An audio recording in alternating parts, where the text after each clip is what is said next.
Thank you, Master of Ceremonies. Prof. Evi, thank you. General Nanan and Professor Irwandi. Professor Irwandi has been a friend and mentor for quite a long time in Indonesia. I've been here for 20 plus years. Kalau kita mau bahas Indonesia juga boleh, tapi because it's an international conference, I'll stick with English. Thanks, Prof. Evi. I've become a fan of nickel. I've been in the mining industry and infrastructure and oil and gas in Indonesia for 20 plus years. I was anti-nickel for quite a few years because of the environmental damage that I saw in Sulawesi. And now, not that I'm a fan of ESG, but I'm a fan of mining better. And you guys, you know, the students, by the way, at the Jakarta Mining Club, we give our main focus. We're a nonprofit. Most of our money goes to giving scholarships. So please contact me if you're interested in scholarships for the mining industry. But it's become apparent to me that Indonesia, to be a world leader, you have the nickel, you have the cobalt, you have so many minerals that go into the EV industry. But, and Prof, help me on this one. ESS, energy storage systems. EVs are EVs. Everyone can, who made a car for the last 100 years, they can make an EV, an electric vehicle. With Indica, they're making the motorcycles. That's the easy part. If Indonesia really has a vision to be part of the energy transition meaning moving slowly from one to another, not stopping coal, not stopping oil and gas today and hoping that plan B works tomorrow, because it doesn't. Europe is now seeing this, right? Europe is now burning coal again. US is burning coal again. Guys, it's a transition. We need to move slowly from one to another. If Indonesia wants to really be a part of that transition in the energy space, not EVs, energy storage systems. And Prof, I think you're leading the front on research and development for that. Because if you want solar, if you want wind, if you want all of these renewable technologies to be able to coincide with your base load power, if you don't have ESS systems, you're just an EV producer. And therefore you're not part of the future. You're just an electric vehicle producer in Indonesia. Great, good on you, fantastic. But if you want to be a world leader in the energy transition, you need to be building an ESS systems, which will take the solar, put it into battery, and let it burn at night, right? So this is my opinion, and thank you, Prof, for you know I'm a little bit out there when I speak sometimes, but this is what I think Indonesia's future is. Building ESS systems that will allow an energy transition, not just an EV transition. So, yeah, well, that aside, our first speaker, I'd like to introduce him today. Is Professor Neeraj Sharma. Prof. Neeraj is the director of the Australian Battery Society, ABS Australia, and he'll be speaking today on sustainability and lithium-ion and sodium-ion batteries. So please join. He's going to join us live from Australia, if I'm not mistaken. So, Prof, the floor is yours. Good. Hello, everyone. I hope you can hear me. Is that correct? Yes, Mr. Lawson, can you let me know? Yes. Fantastic. I'm assuming you can hear me. Can somebody please let me share my screen, please? If I can be made host, that would be much appreciated.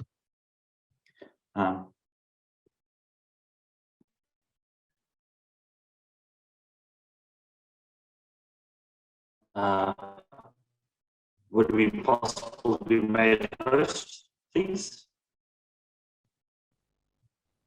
Fantastic, I can share my screen. Brilliant.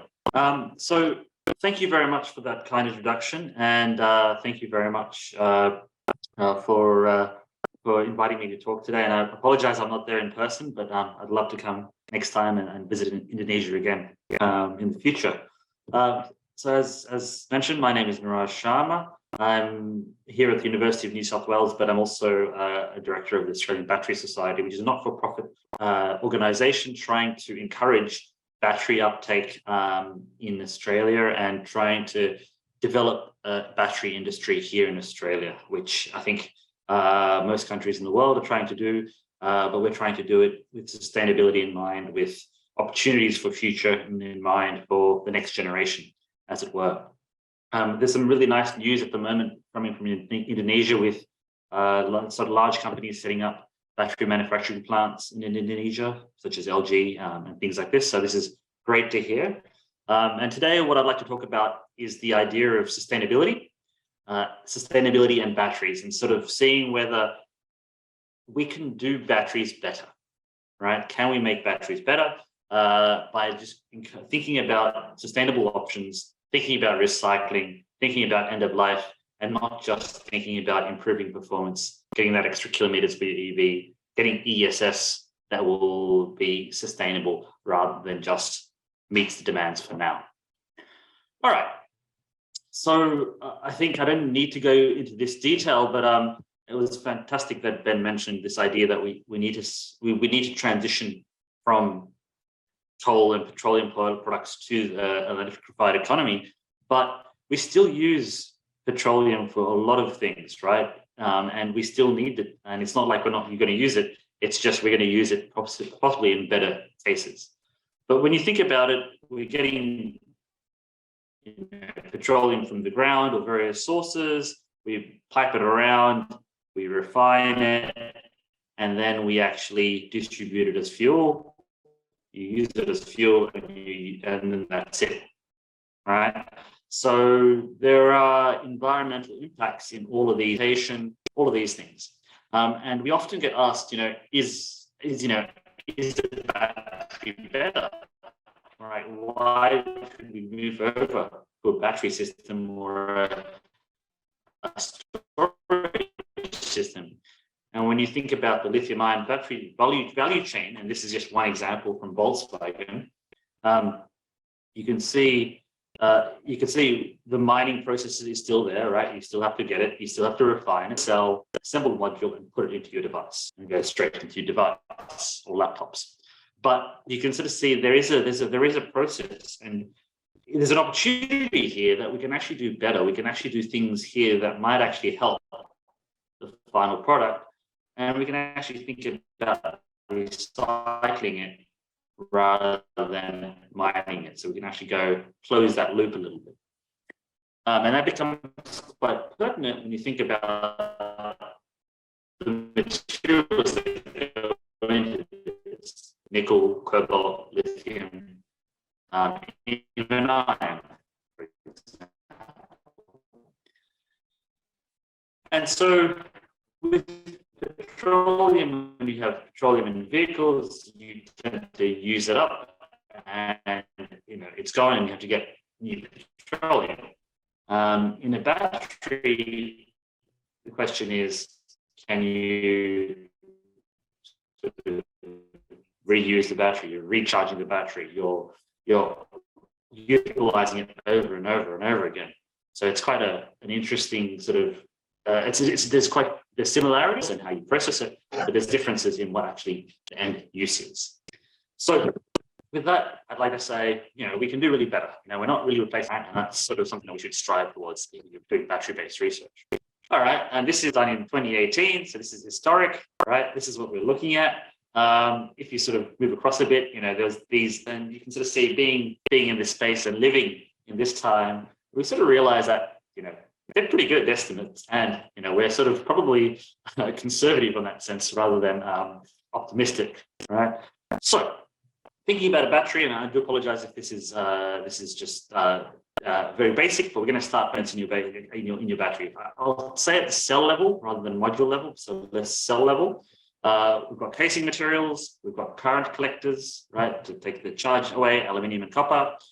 We have electrolyte, right? So a liquid electrolyte, that's lithium salt in liquid electrolyte, carbonate, non-aqueous, plus additives. So depending on where you get your battery from, you'll have different types of additives in there. We've got the cathode material, which typically is the most expensive part of your battery, right? So the first generation lithium cobalt oxide, lithium iron phosphate, NMC materials. There's a bit of carbon black and binder in there as well, right? You've got an anode, which is graphite with carbon black and binder in there as well. And I'm sure I'm missing something, right? So it's not a simple material, a simple system. It is actually quite complex, and each of these things has a production process associated with it. Before you even get to the battery stage, you have to get these materials to be battery grade. Okay, so if we look at graphite, for example, right, we have to dig it out from the ground, right? So you can either dig it out or you can make artificial graphite, right? If you get it from the ground, you separate it out into different sizes and qualities. Then you have to sort of look at the purity, right? You've got impurities in the mined graphite from silicates, quartz, mica, pyrite, the whole works.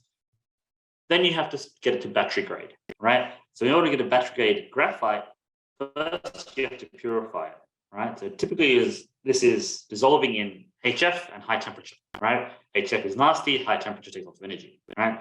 You need to spherulize it, so that means milling it. So you can't have graphite flakes like this. You actually have to make spheres out of it, and then you carbon coat it to increase the tap density. So you can imagine just one component, the anode. It's not even the whole anode, it's just the active material in the anode.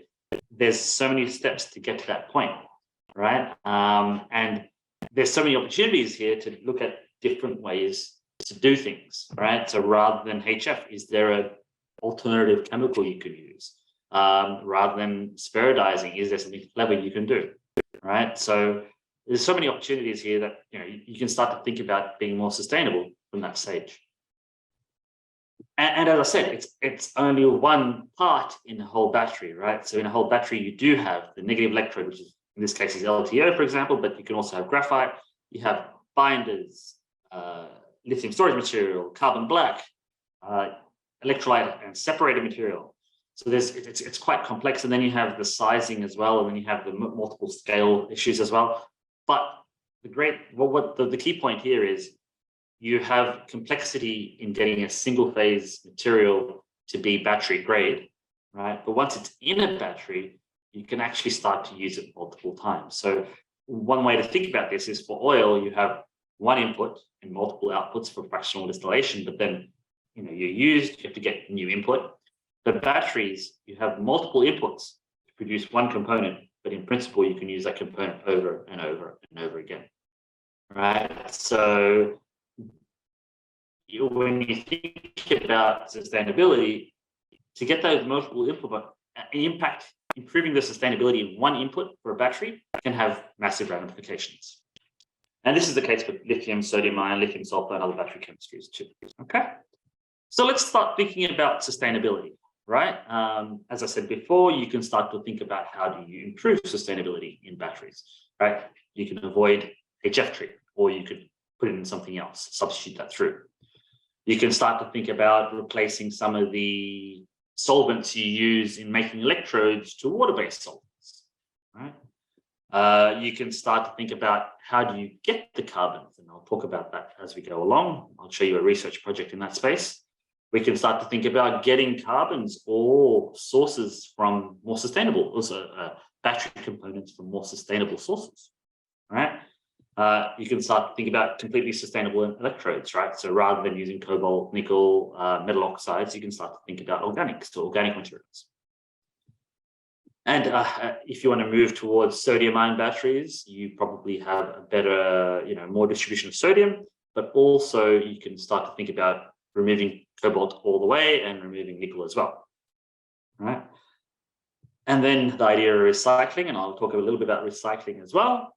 And finally, and I think this is what really excites me, and this is something that I'm sort of trying to tinker with at the moment, is the idea of making batteries that are designed for recycling. So you make a lithium-ion battery that isn't designed for performance, well, it can be good performance, but it's easy to recycle. So you can slip it in, take it out, and recycle it. All right. So if you're in this space, these are some of the things you can think about. These are some of the things that you might be researching, and it's an exciting field in this space. What I'd like to sort of talk about now is these three examples. So I'll give you an example of making some carbons, some example of some of the natural systems we're working with, and then an example of recycling. Okay. So let's start off with some of the sort of rather, I'd say, unique work we've been doing in carbon depositions, right? So carbons are used as binders, and in the case of sodium-ion batteries, they're actually used as the anode itself, the active material. Graphite doesn't work so well, so we use hard carbons. Right, so this is a picture of a concentrated solar thermal plant, right? So essentially what you have is mirrors, and those mirrors direct the sunlight to a central source. That central source, right, has a molten salt running through it, right? So some chlorides or carbonates, sodium, lithium, potassium carbonates or chlorides, and essentially that salt gets heated up here, and then as it comes down, you can have a heat exchanger, and you can have boil water and basically drive a turbine to get electricity, right? But you've got a molten salt there, it generates electricity, right? So what we thought in this space was, okay, so what about an electrolysis cell, right? Okay, you can actually use the molten salt here as the electrolyte in an electrolysis cell, right? And the energy you generate from a concentrated solar plant, you can actually put that into the electrolysis cell because you need to have electricity to drive reaction, right? So you can do that. So that's pretty cool. So you can actually use the salt as the electrolyte, and you can use the electricity as the electricity source. Okay, great. So you have green electricity, and you're using the electrolyte again. Now, so that's these two lines. What's even more interesting is you can start to think about what type of electrolysis can I do? All right, what if we capture some CO2 from the atmosphere, bubble that in, and we then have basically a way to potentially reduce CO2. And that's what we do. We actually generate oxygen at one electrode, and we generate carbon at the other electrode, right? So in a way, we have made carbon and oxygen from CO2 using basically renewable energy, right? And what's really cool is you can start to think about using this carbon that you've generated as anodes for sodium batteries, or as carbon black, or some variant of that for lithium-ion batteries, right? And when you sort of think about this, actually, is this carbon neutral or carbon negative electrons? You're basically turning carbon dioxide into carbon, and you're doing this via essentially, so it's kind of a cool concept where you're starting to think about actually making electrodes from carbon dioxide in the air. Okay. But you can sort of see, the challenges lie really in this space here. How do you convert this efficiently? What happens? How do you extract it? What's the concentration of your molten salt? How much do you need to pump through? All of those variables, right? So you can start to think about a whole bunch of different variables in terms of the deposition conditions, current you use, the amount of time you use, how do you extract it out? Do you cool it down? Do you wash it? All of these sort of things become quite important, right? So how do you hold it? And so the concept is interesting, but in practice, there are some challenges. They're achievable challenges, but there are some challenges that you have to go through. All right. And you can characterize what you form, right? So you can characterize whether it's graphitic, whether it's not graphitic, what it is, using XRD, Raman, and a whole bunch of different techniques. But if you then stick this into a sodium-ion battery, so as a hard carbon electrode in a sodium-ion battery, you can sort of see we've done a few variables here. And these some of the sort of specific cycle, for example, right? We go a little bit further, and we sort of improve our approaches, we're getting some really, really nice capacities, right? So we're getting capacities that are on the order of over 300. And this is, you know, competing with graphite and lithium-ion batteries and some of the highest reported in sodium-ion batteries, which is kind of cool, right? So we were really showing that this is possible. We can actually start to think about doing this. The challenge here is it's not an easy solution. The challenge here is variability.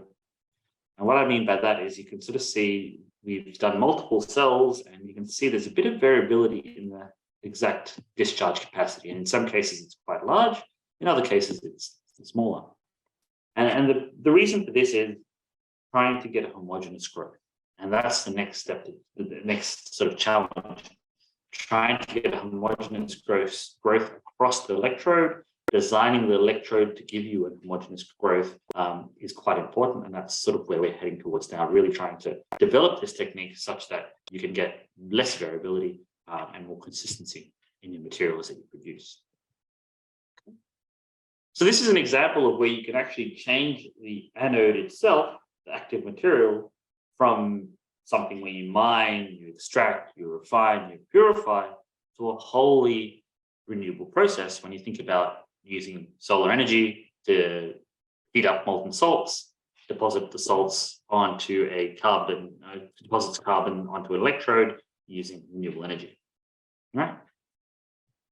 An interesting approach. So this is, it sort of leads on to, you know, you can actually do carbons from other sustainable approaches, and there's some examples all across the world for this, where people have used various types of biomass for this. This is an example of using plastics and pyrolyzing plastics to get carbons for sodium-ion batteries. We've looked at waste streams as well, so coffee waste streams, tire waste streams. But I guess the key thing here is we're not really, my group is not really interested in trying to optimize performance. What we're really interested in is understanding the materials, looking what is produced, what's the variability in it between one batch and the next batch and the 300th batch, understanding the mechanism, and trying to really rationalize what's the key structural, morphological characteristics that give us the performance that we need, right? You know, what is the, as I said in this example, if we can get homogeneous deposition, that's what we're looking for, right? And that's where our characterization kicks in, and that's all those skills kick in there, right? So really understanding the process from a chemical point of view. This sort of work and this whole idea of carbons led us to sort of thinking about where else we could use these carbons and what sort of work has been done in other carbon-based systems.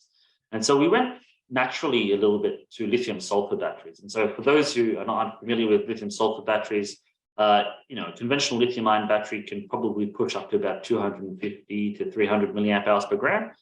Sort of the state-of-the-art sort of thing with batteries. A lithium-sulfur battery can get up to about 1600. So 10 times, well, 5 to 10 times greater capacity. It's a slightly different process that happens, chemically speaking. You form essentially polysulfides, which eventually lead to lithium-2 sulfide. The challenge here is, as you go through this process, there's a whole bunch of polysulfides which can dissolve in electrolyte. And so essentially, as you cycle your cell, you basically dissolve off your electrode. And that's not very good, right? So you have a sulfur electrode, it dissolves off. And so what you want to be doing is designing that sulfur electrode to be better. And so one thing people do is use carbons and carbon sulfur systems. And we've looked at that as well. But what I'd like to show you is a little bit of a clever approach to this, where we, rather than using the carbon sulfur system, we start to think about polymers. We start to think about looking at carbon sulfur polymer, right? So this is reported in 2013, where they used the sulfur starting material, did some ring opening polymerization, and got a carbon sulfur polymer that looks like this, right? I call it DIB. It's diisopropylbenzene, I think. I'll look for the formula later on. But yeah, it's essentially got a benzene ring or aromatic group, and then it's got some other components as well.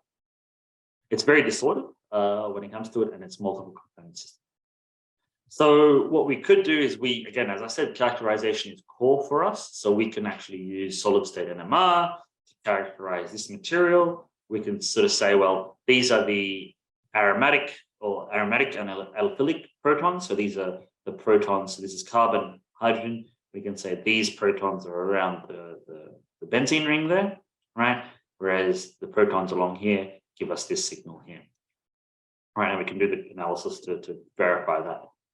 What's more interesting is we can then start to discharge this material to really start to insert lithium. So when you have it, this is the charged space, you can actually see what happens, right? So you can actually look at the same material with lithium proton, right? And you can say, well, the lithiums are on these sites, right? Rather than on those sites. Those sites are actually quite different. And then you can sort of see these lithiums are associated with the polymer, copolymer, and these ones are actually from the solvent. And then you can go even further and you can do something called lithium-lithium exchange, NMR, and you can really find out the 3 locations where the lithium is located, right? So the lithium interacts with this species or this electrode that we've designed in 3 different ways, right? First, it's on the surface of the electrode.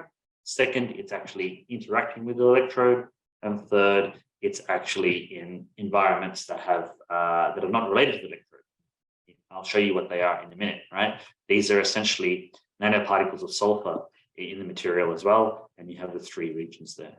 So what this is saying is we have this really nice organic sulfur system or copolymer, but what we can also say is now, look, we have some of the lithium interacting with any nanoparticles of sulfur left during the synthesis. We have some reacting with the copolymer itself and some on the surface. And so the question then becomes is, how do we optimize these 3 components? And we can really start to think about choosing our conditions to optimize all 3 components. We can also take this one step further and do some dynamic work and see if we can actually see, which system prevents the dissolving of this sulfur cathode into the electrolyte, right? And if you come back to the idea of sustainability, right? Remember, if you go back up here, I should apologize. This is, back up a bit. I should have had this earlier. But remember, we're using a monomer plus sulfur. But you can imagine this monomer here, we can have a range of different materials that we use. And this is where we're getting in terms of the question of sustainability. So our first studies were looking at some generic materials or some not sustainable thinking in a sense, or just what's been reported and trying to understand what's been reported. But from there, we can take it one step further and really start to look at more sustainable materials, limonene, squalene, right? These are naturally occurring substances. We're also Neeraj, hello, yes. Sorry. Can we do wrap it up in about 3 minutes so we can get a few minutes of Q&A, if you don't mind? Perfect. All right. So we can start to look at oils and squalene and things like this as well. Cool. All right. The final bit of the talk, which should take about 2 to 3 minutes, is how we work with old batteries. And so at the moment in Australia, there's only about 2% of lithium-ion batteries that's recycled. Most of it goes into biohazards and environmental contamination. So we're looking at how to recycle batteries. And so we've been working with a company here, and we've been basically getting a mixed metal compound, which is this black mass here, and trying to really think about how we can be clever about recycling. So rather than dropping this down to nickel, cobalt, and the elements, can we actually just reuse this material? We did some thermal treatments, and we identified what was happening in these cases, did the structural characterization, looked at all the mix of different electrode materials that exist. It's a whole big mix. We did it as a function of temperature, understood what was happening. But what was really cool here is if you actually take the material, as received material, not the heated material, and you put it back into a battery, its capacity is quite good. So this is a lithium-ion battery that has been remade with recycled battery materials. You find that it actually is a pretty good material. So if you can get black mass, put it back into a battery, it works pretty well as an anode, right? And so we started to think about this idea of, you get a battery, you open it up, you take all the electrodes off, you create a black mass, put it it's a mixed metal compound, so it's got cathode, anode materials in it. You reprocess it as an anode, you can put that back into a battery.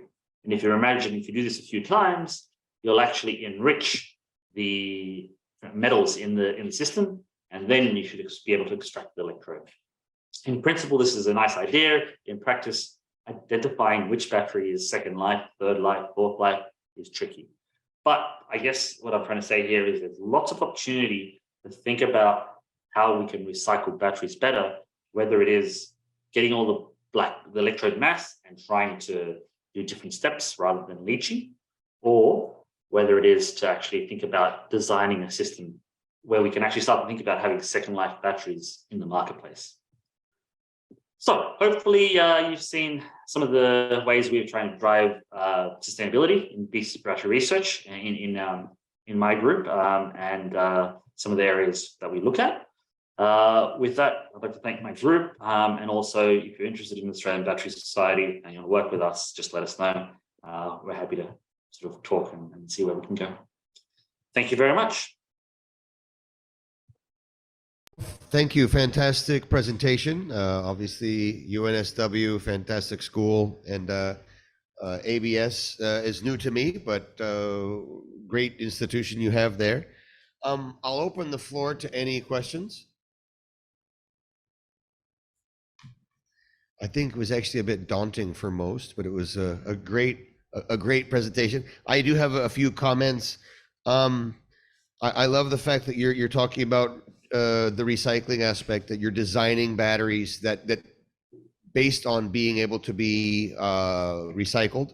I know Professor Effie is also a big fan of black mass, which I don't know if any of you in the room have heard of that, but it's going to replace graphite basically.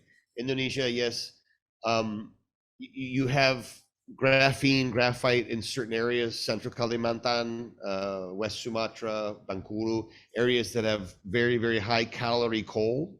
They have actually graphene properties. So Indonesia really needs to, I think, push ahead on those.